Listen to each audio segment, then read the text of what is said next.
अस्सलाम वालेकुम, welcome to JS global capital. मैं हूं फहाद अहमद मॉर्निंग न्यूज के साथ। आज थर्सडे है 6 फरवरी। स्टार्ट करते हैं इंटरनेशनल मार्केट में ऑयल की प्राइस से। ब्रेंट क्रूड की कीमत $75 से भी नीचे आ गई है और इस वक्त $74.69 है। कोल की प्राइस ने भी $100 का लेवल ब्रेक किया है और इस वक्त $99.40 पर है। ओवरनाइट वॉल स्ट्रीट में हमने एक पॉजिटिव ट्रेंड देखा जिसमें डाउ जोन्स 0.71% प्लस था, S&P 0.39% प्लस रहा और नैस्डैक भी 0.19% प्लस ही रहा। रीजनल मार्केट्स में भी हम एक पॉजिटिव ट्रेंड ही देख रहे हैं जिसमें तमाम इंडेक्सेस चाइनीज भी और पैसिफिक भी पॉजिटिव ही लग रहे हैं।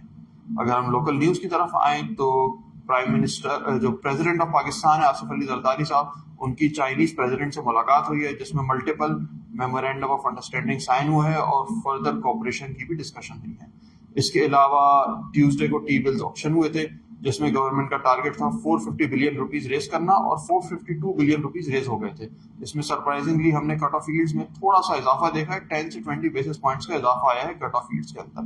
इसके अलावा प्राइम मिनिस्टर शहबाज शरीफ साहब आज जो है वो कंस्ट्रक्शन का पैकेज लाइकली अप्रूव करेंगे, प्रेजेंट होगा और हो सकता है कि अप्रूव हो जाए। इसके अंदर मल्टीपल डिटेल्स हैं जिसमें प्रॉपर्टी के हवाले से एक ये है कि 1 करोड़ तक की प्रॉपर्टी परचेज के ऊपर कोई टैक्स नहीं दिया जाएगा, टैक्स एग्जेम्पशन होगी। इसके अलावा फाइलर्स और नॉन फाइलर्स को यूनिफॉर्म टैक्स चार्ज किया जाएगा। इसके अलावा गवर्नमेंट ये भी एक प्रपोजल दे रही है कि ओवरसीज पाकिस्तानीज के लिए ऑनलाइन वेरिफिकेशन का एक प्लेटफॉर्म दिया जाएगा जिससे उनको फैसिलिटी होगी कि बगैर विजिट किए प्रॉपर्टी परचेज ऑनलाइन वेरिफिकेशन के थ्रू हो सकती है।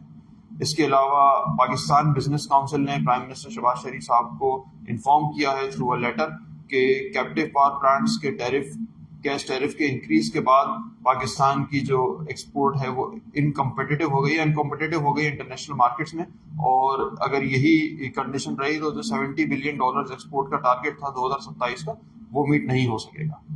इसके अलावा आज एमसीबी का एनुअल रिजल्ट है, उस पर नजर रखिएगा। हमारी एक्सपेक्टेशन है कि इसकी फुल ईयर ईपीएस जो है 52.77 आएगी और इस फोर्थ क्वार्टर का डिविडेंड जो है वो ₹9 के करीब पर शेयर होगा।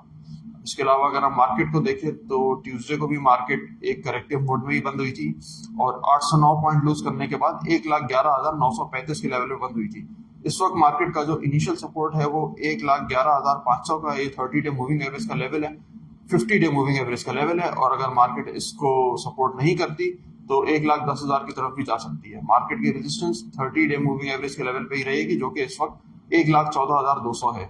स्ट्रेटेजी थोड़ी सी कॉशियस ही होनी चाहिए। मार्केट मुसलसल पॉइंट्स लूज कर रही है तो इसी हिसाब से पोजीशंस को एक्यूमुलेट करें। अगर कोई वैल्यू स्टॉक्स में अच्छी पोजीशन मिलती है तो उसको रखना चाहिए, वरना ब्रेकआउट का वेट करना चाहिए। अगर 30 डे मूविंग एवरेज क्रॉस करता है 1,14,200 और मार्केट 1,16,000 1,17,000 की तरफ मूव बनाती है तो एक नई स्ट्रेटेजी के साथ एंट्री लेनी चाहिए, वरना थोड़ा सा कॉशियस ही रहे। फिलहाल के लिए इतना ही। इंशाल्लाह मजीद अपडेट्स हम अपने सोशल मीडिया प्लेटफॉर्म पर पोस्ट करते रहेंगे, उसको फॉलो कीजिएगा। इंशाल्लाह शाम में मुलाकात होगी मार्केट ट्रैप में। टेक केयर, अल्लाह हाफिज़।